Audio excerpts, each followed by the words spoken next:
السلام علیکم ورحمۃ اللہ وبرکاتہ۔ ان الحمد لله نحمده ونستعینه ونستغفره ونعوذ بالله من شرور انفسنا ومن سیئات اعمالنا، من يهده الله فلا مضل له ومن يضلل فلا هادي له، وأشهد أن لا إله إلا الله وحده لا شريك له، وأشهد أن محمدا عبده ورسوله. يا أيها الذين آمنوا اتقوا الله حق تقاته ولا تموتن إلا وأنتم مسلمون. يا أيها الناس اتقوا ربكم الذي خلقكم من نفس واحدة وخلق منها زوجها وبث منهما رجالا كثيرا ونساء، واتقوا الله الذي تساءلون به والأرحام إن الله كان عليكم رقيبا. يا أيها الذين آمنوا اتقوا الله وقولوا قولا سديدا يصلح لكم أعمالكم ويغفر لكم ذنوبكم، ومن يطع الله ورسوله فقد فاز فوزا عظيما. أما بعد، فإن خير الحديث كتاب الله، وأحسن الهدي هدي محمد صلى الله عليه وسلم، وشر الأمور محدثاتها، وكل محدثة بدعة، وكل بدعة ضلالة، وكل ضلالة في النار. أعوذ بالله من الشيطان الرجيم. بسم الله الرحمن الرحيم.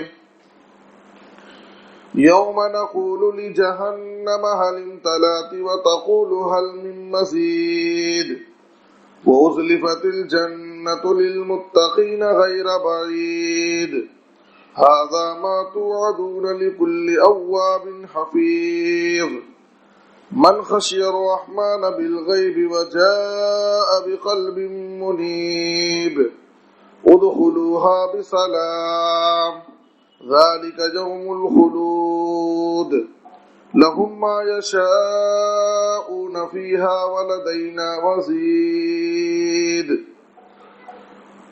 وقال الله تعالى في موضع آخر: أعوذ بالله من الشيطان الرجيم، بسم الله الرحمن الرحيم.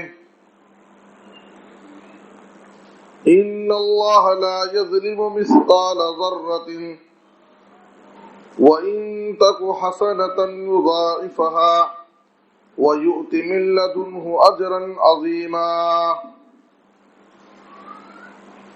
وعن أبي ذر رضي الله تعالى عنه قال قال رسول الله صلى الله عليه وسلم: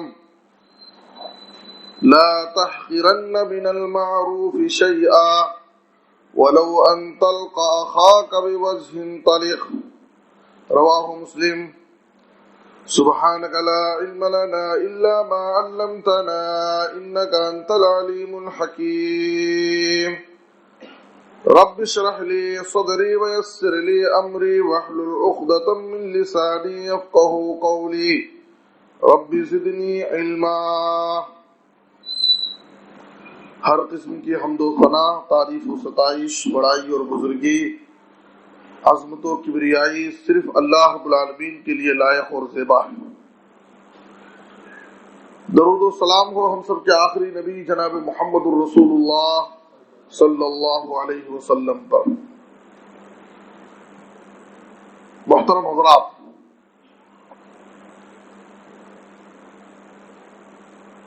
آج خطبہ جمعہ کا موضوع ہے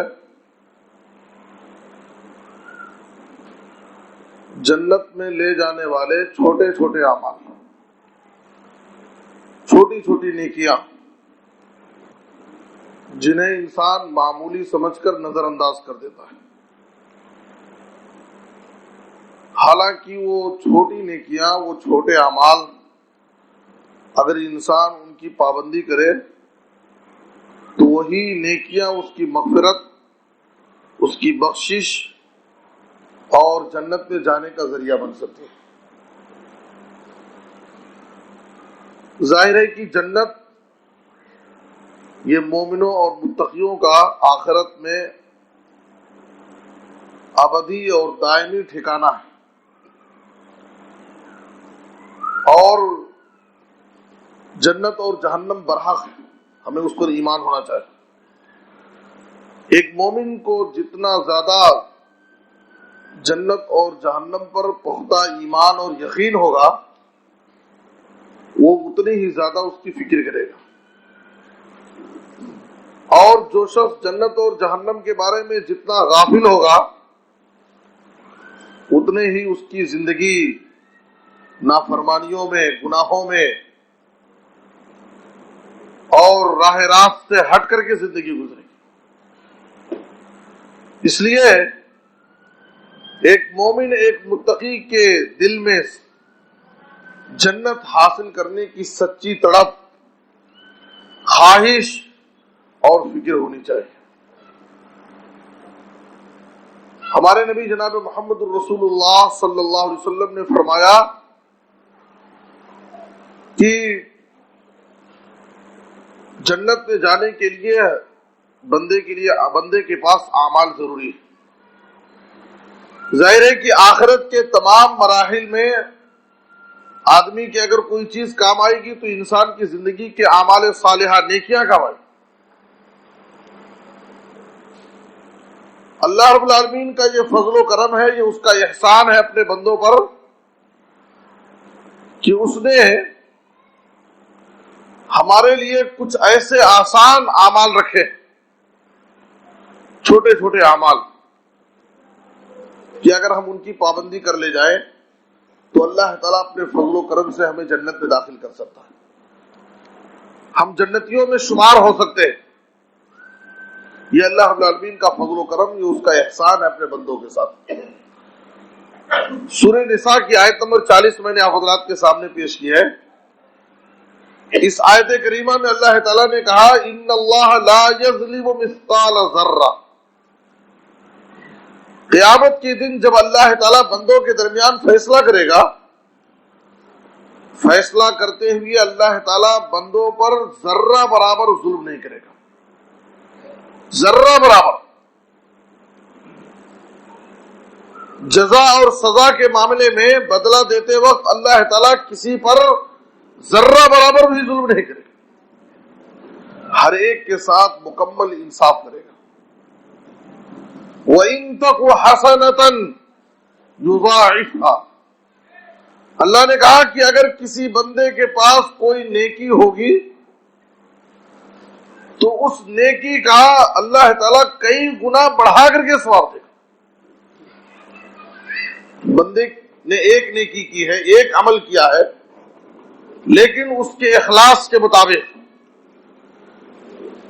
اور اس کے خشوع اور خضوع کے مطابق، کس جذبے سے اس نے اس نیکی کو کیا ہے، کس کو راضی کرنے کے لیے اس نے یہ نیکی کی۔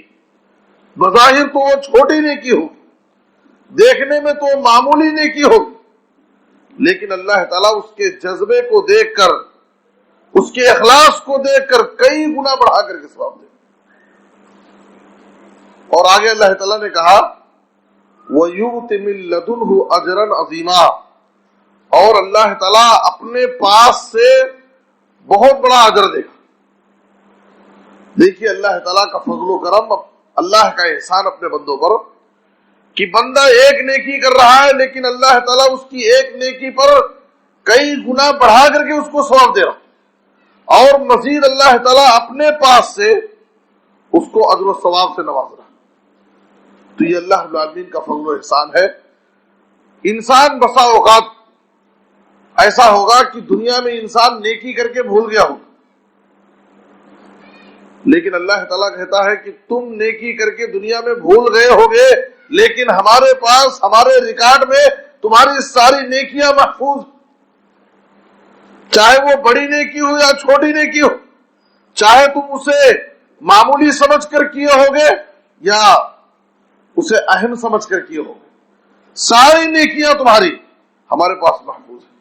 سورہ مجادلہ کی آیت نمبر 6 میں اللہ تعالیٰ نے کہا یوم یبعثہم اللہ جمیعا فینبئہم بما عملوا احصاہ اللہ ونسوہ واللہ علی کل شیء شہید. اللہ نے کہا جس دن اللہ تعالیٰ سارے لوگوں کو دوبارہ زندہ کرے گا، ان کی خبروں سے اٹھائے گا، قیامت قائم ہوگی، مرنے کے بعد دوبارہ سب زندہ کیے جائیں گے، جسے بعث بعد الموت کہا جاتا ہے، مرنے کے بعد دوبارہ زندہ کیا جانا. قیامت قائم ہوگی، سارے لوگ حشر کے میدان میں جمع کیے جائیں گے. اللہ نے کہا فَيُنَبِّئُهُم بِمَا عَمِلُوا، بندے جو بھی عمل کیے ہوں گے اللہ تعالیٰ لوگوں کو ان کے اعمال بتائے گا. تم نے اپنی زندگی میں یہ عمل کیے تھے. اللہ نے کہا احصاہ اللہ ونسوہ، اللہ تعالیٰ بندوں کے سارے اعمال محفوظ کر رکھا ہوگا. ونسوہ، لیکن بندے عمل کر کے بھول گئے ہوں. انسان تو نیکی کر کے اپنی زندگی میں بھول گیا، اسے نہیں معلوم کہ میں نے اپنی زندگی میں کون کون سی نیکی کہاں کی ہے، لیکن اللہ تعالیٰ کے پاس ہماری ساری نیکیاں محفوظ ہیں. اگر ہم اللہ کو راضی کرنے کے لیے، اللہ کو خوش کرنے کے لیے اخلاص کے ساتھ کوئی بھی نیکی کریں گے، چاہے وہ چھوٹی نیکی ہو یا بڑی نیکی ہو، تو ہماری ساری نیکیاں اللہ کے پاس محفوظ رہیں گی. اگرچہ بندہ نیکی کر کے بھول جائے، لیکن اللہ کے پاس وہ نیکی ضائع ہونے والی نہیں. اللہ تعالیٰ اس نیکی پر ہم کو مکمل اجر و ثواب دے گا. اور کتنا ثواب دے گا؟ جیسا کہ بتایا گیا کئی گنا بڑھا کر کے ثواب دے گا. اللہ تعالیٰ کا یہ اصول ہے من جاء بالحسنۃ فلہ عشر امثالها. بندہ ایک نیکی کرتا ہے، اللہ تعالیٰ ایک نیکی پر 10 نیکیوں کا ثواب دیتا. اور بسا اوقات اس کے اخلاص کو دیکھ کر کے 700 نیکیوں تک بھی بڑھا کر کے ثواب دیتا. ایک نیکی پر 10 نیکی سے لے کر کے 700 نیکیوں کا اجر و ثواب بھی اللہ دیتا. اس لیے میرے بزرگ اور دوستو، انسان کو نیکی کرنے میں کبھی بھی پیچھے نہیں ہٹنا چاہیے، اور کسی بھی نیکی کو معمولی سمجھ کر نظر انداز بھی نہیں کرنا چاہیے. کون سی نیکی ہماری مغفرت کا بہانہ بن جائے، کون سا عمل ہماری نجات کے لیے ذریعہ ہو جائے، ہماری کس عمل اور کس نیکی سے ہمارا رب ہم سے راضی ہو جائے، ہم کو نہیں معلوم. اس لیے کہ رب کی بخشش کے لیے کوئی بہانہ چاہیے، رب کی بخشش کے لیے کوئی بہانہ چاہیے. سورہ زلزال میں ہم پڑھتے ہیں، اللہ فرمایا فَمَن يَعْمَلْ مِثْقَالَ ذَرَّةٍ خَيْرًا يَرَهُ وَمَن يَعْمَلْ مِثْقَالَ ذَرَّةٍ شَرًّا يَرَهُ. آپ غور کیجئے، اس آیت میں اللہ نے کیا کہا؟ فَمَن يَعْمَلْ مِثْقَالَ ذَرَّةٍ، ذرہ برابر بھی اگر کسی نے نیکی کی ہوگی تو وہ بھی قیامت کے دن دیکھے گا. ذرہ برابر بھی کوئی نیکی اس کی ضائع ہونے والی نہیں. ذرہ کسے کہتے ہیں؟ بعض مفسرین کہتے ہیں کہ ذرہ چوٹی کو کہتے ہیں. بعض مفسرین، اکثر مفسرین کہتے ہیں کہ کوئی کمرہ، بند کمرے میں آدمی ہے، روشن دان سے، کھڑکی سے کچھ روشنی آ رہی ہے، اس روشنی میں آپ دیکھیں کہ کچھ گرد و غبار، کچھ دھول نظر آتے، ذرے نظر آتے. وہ صرف نظر آتے ہیں، اتنے چھوٹے ہیں ہوتے ہیں کہ وہ صرف نظر آتے ہیں. اگر آدمی چاہے اپنے ہاتھ میں پکڑ کر کے اس کو دیکھے تو نہیں پکڑ سکتا، نہ دیکھ سکتا. تو کھڑکی کے راستے سے، روشن دان سے اس روشنی میں جو دھول، جو ذرے، جو غبار نظر آتے ہیں، وہ ذرے جو صرف دیکھنے میں نظر آتے ہیں، وہ ہے ذرہ. اور اللہ کی قدرت کتنی عظیم ہے کہ اللہ فرما رہا ہے کہ ذرہ برابر بھی اگر تم نے اپنی زندگی میں کوئی نیکی کی ہوگی تو وہ نیکی بھی تمہاری رب کے پاس ضائع نہیں ہوگی، اسے بھی تم رب کے پاس دیکھو گے اور اللہ تعالیٰ اس پر تم کو بہترین بدلہ دے گا. اور اسی طریقے سے ذرہ برابر اگر تم نے کوئی گناہ بھی کیا ہے تو اللہ کی گرفت سے بچ نہیں سکتے. ذرہ برابر اگر تم نے کوئی گناہ کیا، اللہ کی نافرمانی کی ہے، تو اسے بھی رب کے پاس دیکھو گے. اگر اللہ چاہے گا تو اس ذرہ برابر گناہ پر تمہاری گرفت کر سکتا ہے اور تم کو سزا دے سکتا ہے. اس لیے میرے بزرگوں اور دوستو، ایک مومن کو نیکیوں میں کبھی بھی پیچھے نہیں ہٹنا چاہیے اور کسی بھی نیکی کو حقیر اور معمولی سمجھ کر نظر انداز نہیں کرنا چاہیے۔ اسی بات کو ہمارے نبی جناب محمد الرسول اللہ صلی اللہ علیہ وسلم نے فرمایا، صحیح مسلم کی حدیث ہے، حضرت ابو ذر غفاری رضی اللہ عنہ حدیث کے راوی ہیں، کہتے ہیں لا تحقرن من المعروف شيئا ولو ان تلقى اخاك بوجه طلق، کسی بھی نیکی اور بھلائی کے کام کو تم کبھی بھی حقیر مت سمجھو، معمولی مت سمجھو، کسی بھی نیکی کو حقیر اور معمولی مت سمجھو۔ وَلَوْ أَن تَلْقَى أَخَاكَ بِوَجْهٍ طَلِيقٍ، یہاں تک کہ اپنے بھائی سے خندہ پیشانی کے ساتھ ہنستے مسکراتے ہوئے ملاقات کرو، یہ بھی نیکی اور ثواب۔ اپنے مسلمان بھائی سے ہنستے مسکراتے ہوئے حشاش بشاش چہرے کے ساتھ خوشی کا اظہار کرتے ہوئے ملاقات کرنا، سلام اور مصافحہ کرنا، یہ بھی ایک بہت بڑی نیکی، اسے بھی معمولی مت سمجھو۔ نبی صلی اللہ علیہ وسلم ایک چھوٹی مثال دے رہے ہیں، اپنے مسلمان بھائی سے ملاقات کرتے ہوئے خوشی کے ساتھ ملاقات کرنا، اچھے چہرے سے، کھلے ہوئے چہرے کے ساتھ، مرجھائے ہوئے چہرے کے ساتھ نہیں، منہ بنا کر کے، منہ بگاڑ کر کے، چہرے کو پھیر کر کے نہیں، یہ بھی ملاقات کا ایک ادب ہے۔ اسلام نے ہم کو سارے آداب سکھائے۔ ہوتا کیا ہے، کچھ لوگوں کا حال یہ ہے، اللہ تعالیٰ نے ان کو کچھ بڑے پوزیشن پر پہنچا دیا، لوگ ان سے ملاقات کرتے، وہ تو لوگوں سے ملاقات نہیں کرتے ہیں، لوگ ان سے ملاقات کرتے ہیں تو منہ پھیر لیتے ہیں، سیدھا مصافحہ نہیں کریں گے، سلام کریں تو سلام کا جواب نہیں دیں گے، منہ ٹیڑھا کر لیتے ہیں۔ یہ انسان کے اخلاق اور آداب کے خلاف ہے۔ حضرت لقمان حکیم کی نصیحتوں کو اللہ تعالیٰ نے ایک سورت سورہ لقمان کے نام سے، اس سورت کے اندر لقمان حکیم نے اپنے بیٹے کو جو نصیحتیں کی تھی، ان نصیحتوں کو قرآن میں اللہ نے جگہ دیا ہے۔ لقمان نے اپنے بیٹے کو جو نصیحتیں کی تھی، ان نصیحتوں میں ایک نصیحت یہ تھی جس کو اللہ تعالیٰ نے سورہ لقمان کی آیت نمبر 18 میں ذکر کیا ہے، وَلَا تُصَعِّرْ خَدَّكَ لِلنَّاسِ، جب تم لوگوں سے ملاقات کرو، لوگوں سے ملاقات کرتے ہوئے اپنے چہرے کو مت پھیرو، اپنا گال مت پھلاؤ، کہتے ہیں منہ بنگا کر لیتا ہے، منہ ٹیڑھا کر لیتا ہے، یہ آدمی کے اخلاق اور ادب کے خلاف ہے۔ خوشی کے ساتھ ہنستے مسکراتے ہوئے، ہمارے نبی صلی اللہ علیہ وسلم کا اسوہ اور نمونہ کیا ہے، جب کسی سے ملتے تو آپ صلی اللہ علیہ وسلم مسکراتے، ایسا کہ یہ ہمارا بڑا ہمدرد، ہمارا خیر خواہ، ہم سے دوست، ہم سے محبت کرنے والا، ہمیں چاہنے والا، اس کے دل میں ہمارے تعلق سے کوئی نفرت، کوئی بغض، کوئی حسد نہیں، یہ ہمارا بھائی ہے۔ محبت کا اظہار ہونا چاہیے۔ اور نبی صلی اللہ علیہ وسلم جب ہاتھ ملاتے تو وہ اپنے ہاتھ کو اس وقت تک نہیں کھینچتے جب تک سامنے والا نہ کھینچے، ہاتھ ملائے رہتے۔ میرے بزرگ اور دوستو، نبی صلی اللہ علیہ وسلم نے اس حدیث کے اندر ایک مثال دی کہ تم کسی بھی نیکی کے کام کو حقیر اور معمولی مت سمجھو، یہاں تک کہ اپنے بھائی سے ہنستے مسکراتے ہوئے ملاقات کرتے ہو، یہ بھی ایک نیکی اور ثواب ہے، اسے بھی تم ضائع مت کرو۔ اپنے بھائیوں سے ہنستے مسکراتے ہوئے اچھے چہرے کے ساتھ ملاقات کرو۔ میرے بزرگ اور دوستو، آئیے میں آپ کو کچھ بطور مثال کچھ ایسی چھوٹی نیکیاں بتاتا ہوں جو چھوٹی نیکیاں ہماری مغفرت اور ہمارے جنت میں جانے کا ذریعہ ہو سکتی ہیں، جنہیں انسان معمولی سمجھ کر نظر انداز کر دیتا ہے۔ یاد رکھیے کہ جنت میں جانے کے لیے سب سے ضروری چیز جو فرض اول ہے وہ ہے کلمہ توحید۔ کلمہ توحید دیکھنے میں ایک چھوٹا معمولی کلمہ، لیکن آدمی کو یہی کلمہ دائرے کفر سے نکال کر کے دائرے اسلام میں داخل کر دیتا، اور اسی کلمے کے ذریعے ایک آدمی مسلمان بنتا ہے، کلمہ توحید کا اقرار کر۔ موسیٰ علیہ السلام نے ایک مرتبہ اللہ تعالیٰ سے سوال کیا، یا رب علمنی شیئا اذکرک وادعوک بہ، اے میرے رب تو مجھے کچھ ایسا ذکر سکھا دے کہ وہ ذکر میں کرتا رہوں، خاص ذکر، تاکہ اس کلمے کے ذریعے میں تیری تعریف بیان کروں، کوئی خاص دعا، کوئی خاص ذکر مجھے تو سکھا دے۔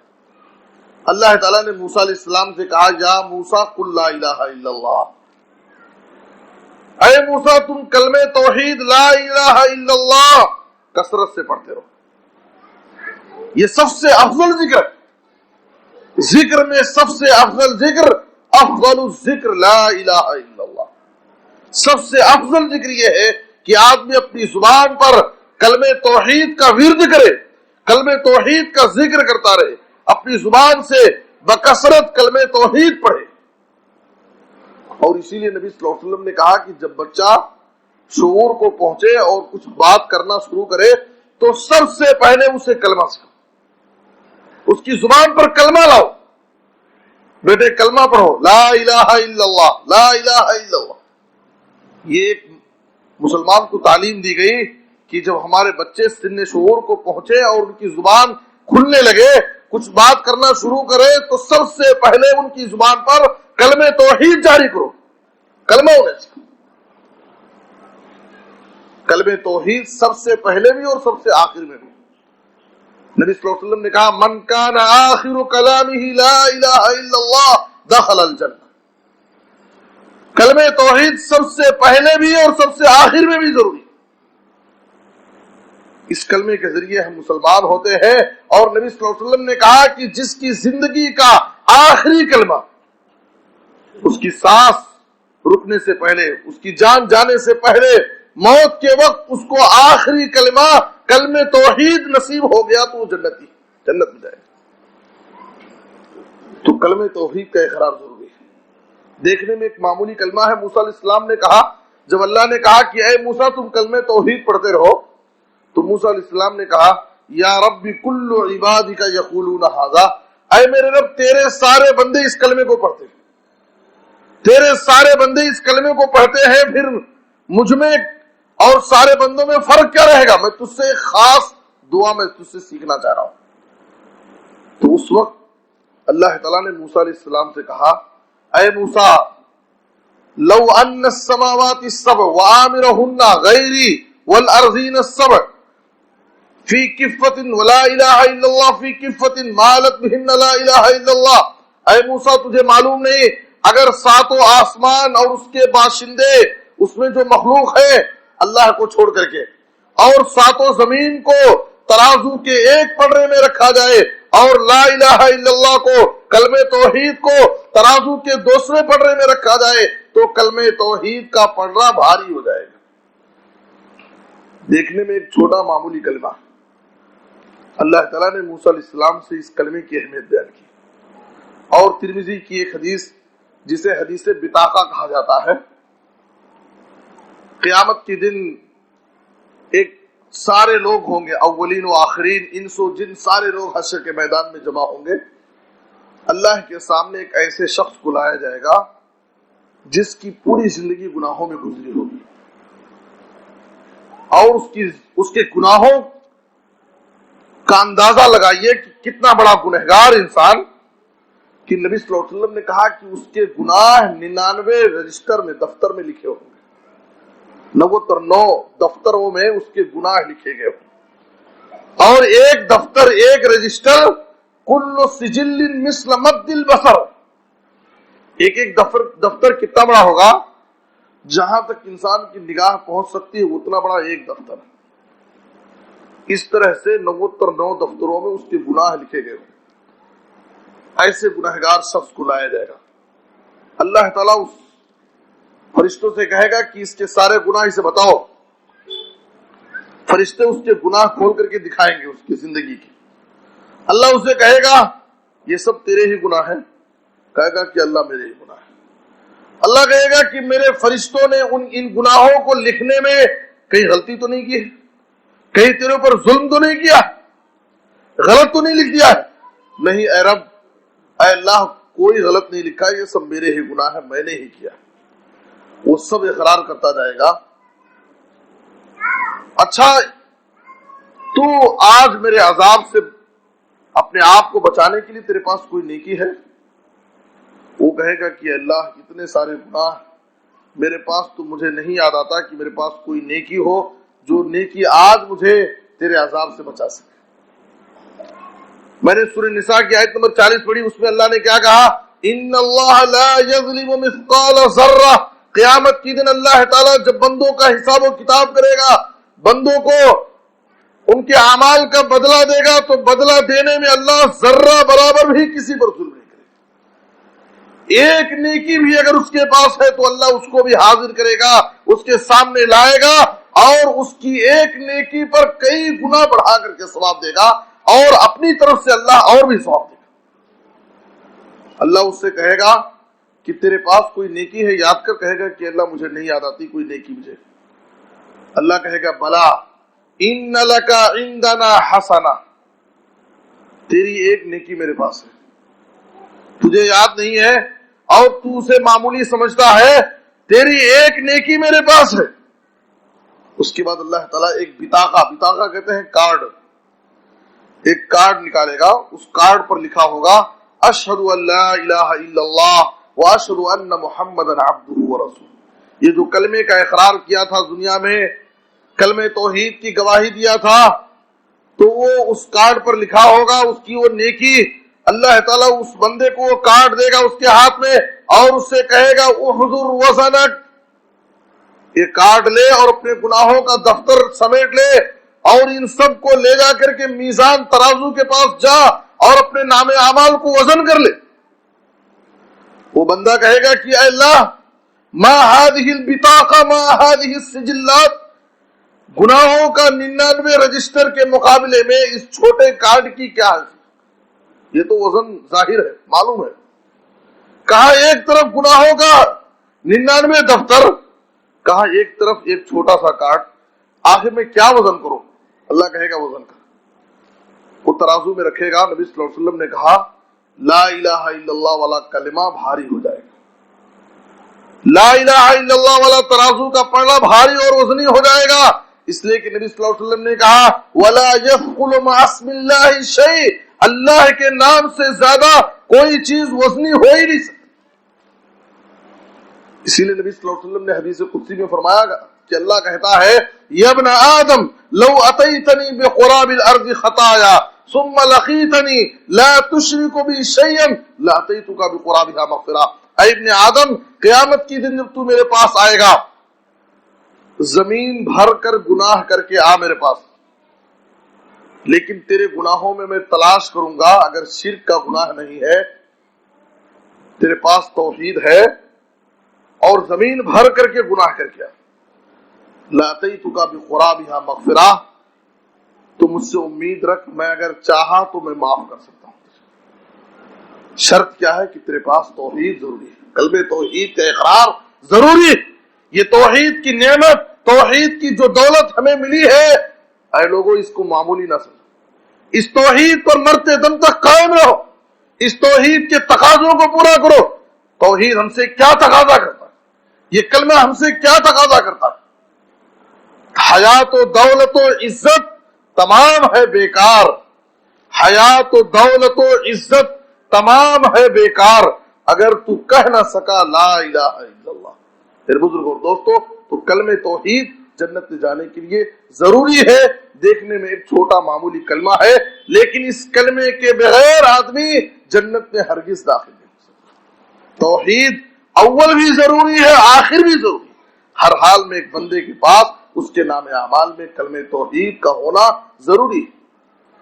میرے بزرگ اور دوستو، چھوٹے چھوٹے اعمال میں، چھوٹی چھوٹی نیکیوں میں، صحیح مسلم شریف کی ایک حدیث میں جناب محمد رسول اللہ صلی اللہ علیہ وسلم نے فرمایا لقد رأيت رجلا يتقلب في الجنة في شجرة كانت على ظهر الطريق فقطعها كانت تؤذي المسلمين فدخل الجنة۔ نبی صلی اللہ علیہ وسلم نے کہا کہ میں نے ایک شخص کو جنت کے باغ میں سیر کرتے ہوئے دیکھا۔ میں نے دیکھا کہ ایک شخص جنت کے باغ میں سیر کر رہا ہے، گھوم رہا ہے۔ کس وجہ سے وہ جنت میں گیا اور جنت کے باغ میں سیر کر رہا ہے؟ کون سی نیکی اسے جنت میں لے گئی؟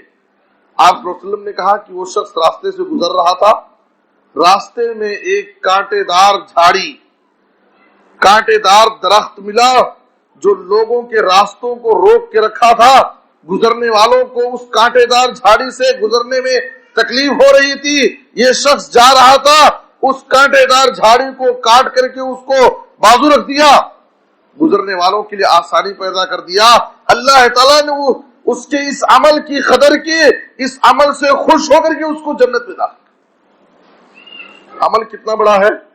نبی صلی اللہ علیہ وسلم نے کہا کہ ایک کانٹے دار جھاڑی جو گزرنے والوں کو تکلیف دے رہی تھی، اس تکلیف دہ چیز کو لوگوں کے راستے سے ہٹا دیا اور لوگوں کے لیے آسانی پیدا کر دیا۔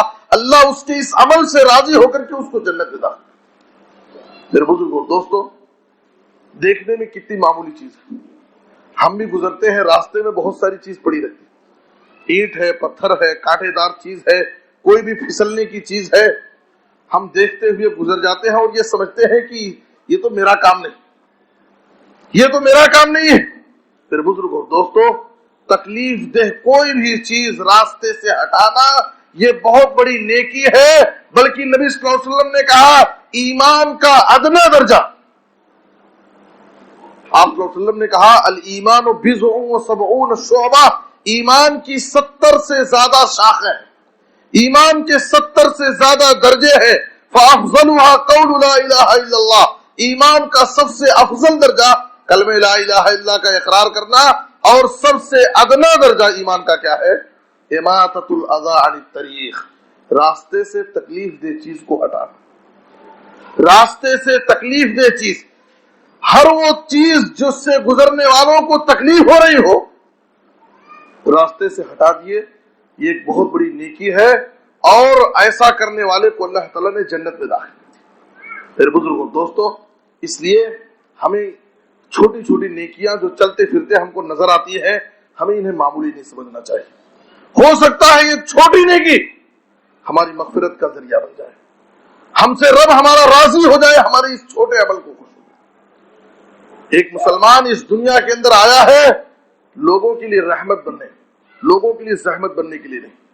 راستے سے تکلیف دہ چیز کو ہٹانا نیکی اور ثواب کا کام ہے، اور راستے میں تکلیف دہ چیز ڈالنا یہ گناہ کا کام۔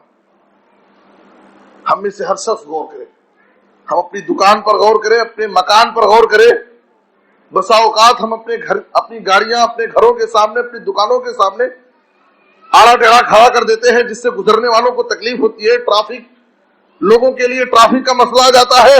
ہم یہ سمجھتے ہیں کہ یہ میرے گھر کے سامنے کی جگہ ہے، وہ راستہ ہے جو سارے پبلک کی جگہ ہے، سب کی جگہ ہو۔ راستے میں گھر کے سامنے بچوں کو پیشاب پخانے کے لیے بٹھانا، گندگی ڈالنا، پانی بہتا ہوا چھوڑ دینا، یا کسی بھی طریقے سے گزرنے والوں کو کے لیے تکلیف کا سبب بننا، یہ کسی مسلمان کا کام نہیں ہو سکتا۔ یہ دیکھنے میں چھوٹی چیزیں ہیں، لیکن میرے بزرگ اور دوستو، اگر ہم ان چیزوں پر توجہ نہیں دیں گے تو سماج میں، معاشرے میں غیر مسلموں پر اس کا، غیر مسلم ان چیزوں سے بہت برا اثر لیتا ہے کہ مسلمانوں کے گھروں کے سامنے ایسی چیزیں رہتی ہیں، مسلمان اپنے گھروں کے سامنے لوگوں کو، گزرنے والوں کو تکلیف دیتے ہیں۔ آج دنیا کے اندر جو اسلام اور مسلمانوں کے تعلق سے بدگمانیاں پیدا ہو رہی ہیں، نفرت کا ماحول بن رہا ہے، اس کے ایک بہت بڑے ذمہ دار ہم خود ہیں۔ ہمیں عملی طور پر اپنے اخلاق و کردار کے ذریعے دنیا والوں کو بتانا ہوگا کہ مسلمان اس دنیا کے اندر لوگوں کے لیے رحمت بن کر کے آیا ہے، لوگوں کو زحمت میں نہیں ڈالنا چاہتا۔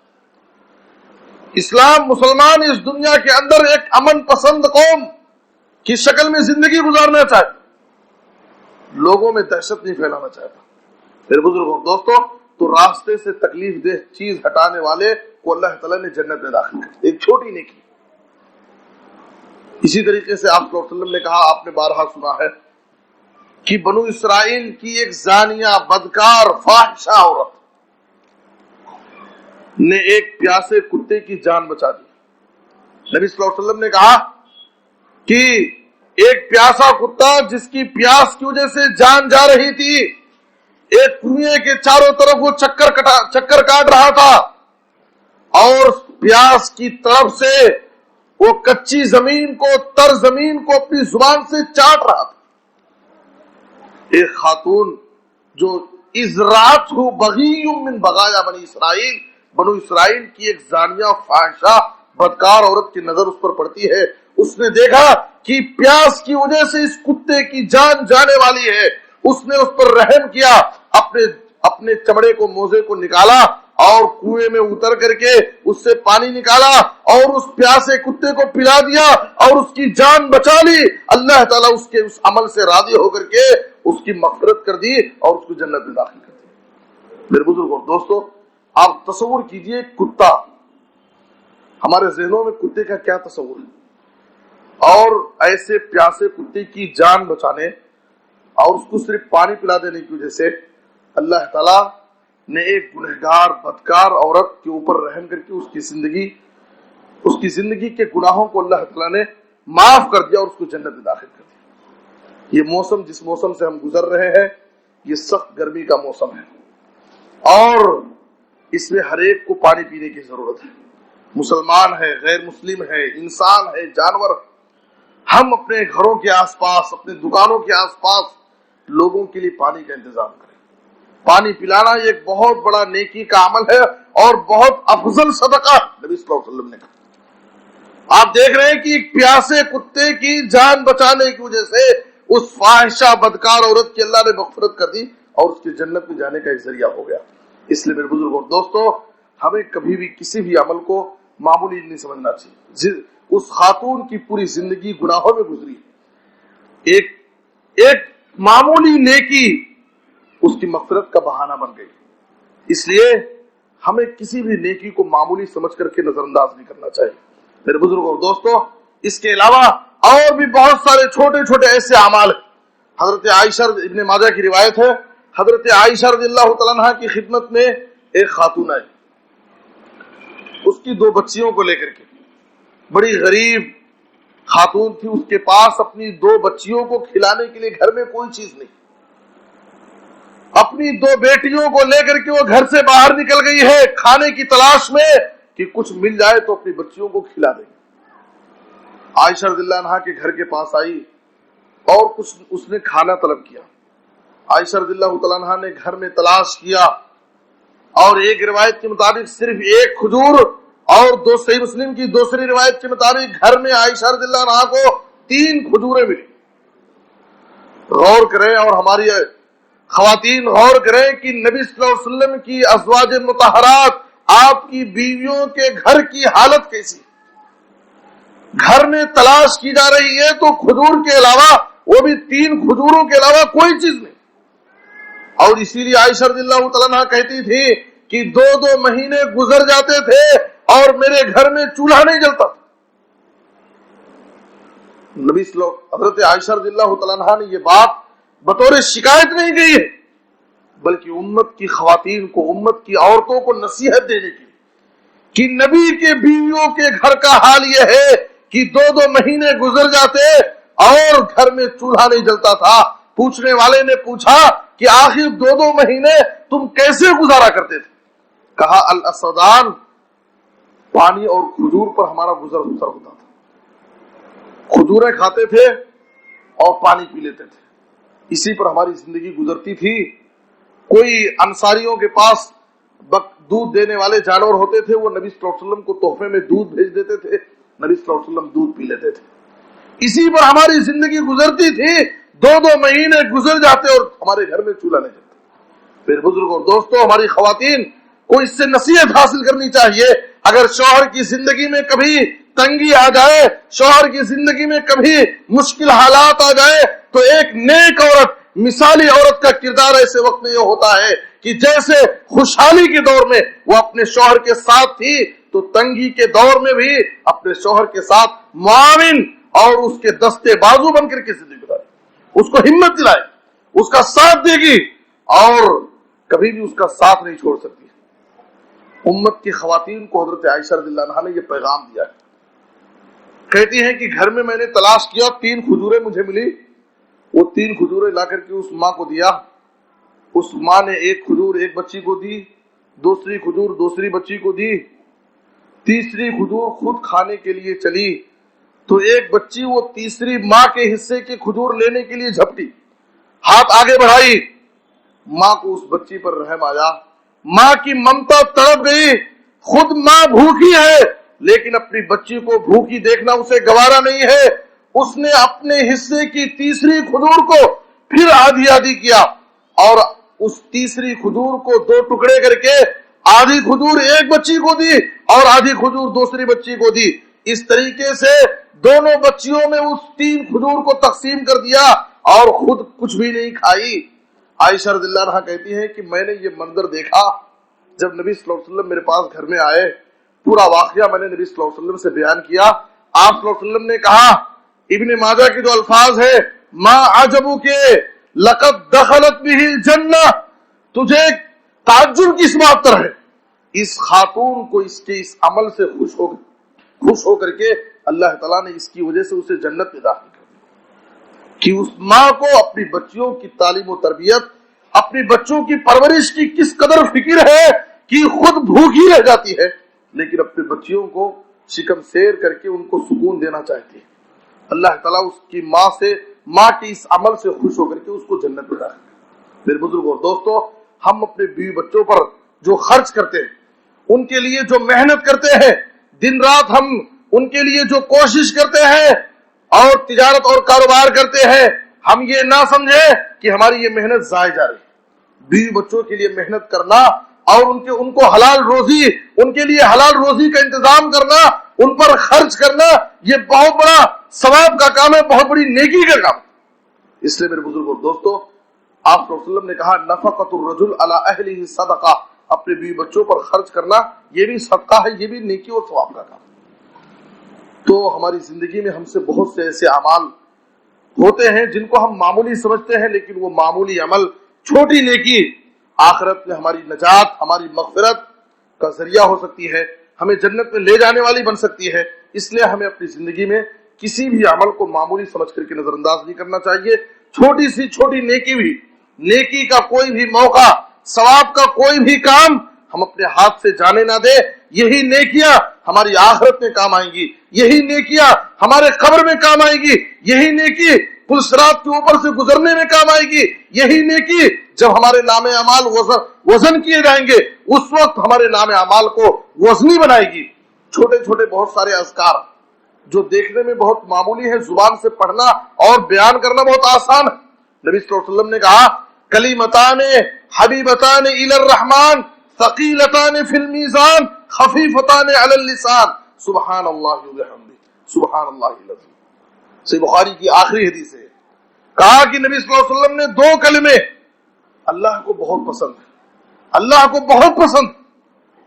اور جب یہ 2 کلمے قیامت کے دن وزن کیے جائیں گے ترازو میں، تو یہ کلمے ترازو میں بڑے وزنی ہوں گے لیکن زبان پر بڑے ہلکے. خفیفتان علی اللسان، زبان سے پڑھنا، زبان سے ان کو ادا کرنا، ان کا ذکر کرنا کوئی مشکل نہیں، بہت آسان ہے. نبی صلی اللہ علیہ وسلم نے کہا وہ 2 کلمے سبحان اللہ وبحمدہ سبحان اللہ العظیم. ہمیں اپنی روزمرہ زندگیوں میں چلتے پھرتے، دکان میں بیٹھے ہیں، کوئی بھی کام کر رہے ہیں، زبان پر ہمارے ہمیشہ کلمہ توحید لا الہ الا اللہ سبحان اللہ استغفر اللہ لا الہ الا اللہ لا حول ولا قوت الا باللہ. یہ چھوٹے اذکار دیکھنے میں بہت معمولی ہیں لیکن ہماری نجات، ہماری مغفرت اور بڑے بڑے اجر و ثواب حاصل کرنے کا ذریعہ.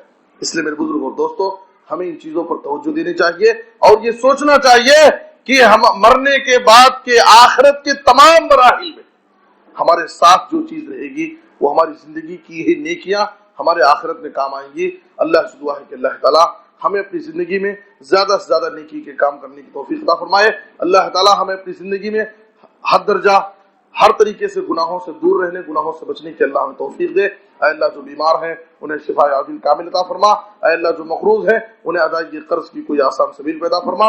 اے اللہ پورے عالم میں اسلام اور مسلمانوں کو عزت، ترقی اور غلبہ نصیب فرما. اے اللہ جہاں بھی مسلمان مظلوم اور پریشان حال ہے ان کی غیبی مدد فرما، ظالموں کے ظلم سے ان کی حفاظت فرما. اے اللہ ہمیں ہر قسم کے حادثات، بلاؤں، آفتوں، بیماریوں، پریشانیوں سے محفوظ فرما. اے اللہ جب تک تو زندہ رکھ، کتاب و سنت پر عمل کرنے کی توفیق دے. اے اللہ جب تو وفات دے تو خاتمہ بالخیر، کلمہ توحید پر وفات دے. آمین تقبل یا رب العالمین. وصلی اللہ علی نبینا محمد وآلہ وصحبہ اجمعین. بارک اللہ لنا ولکم فی القرآن العظیم ونفعنی وإیاکم بالآیات والذکر الحکیم. انہ تعالی جواد کریم ملک رؤوف رحیم.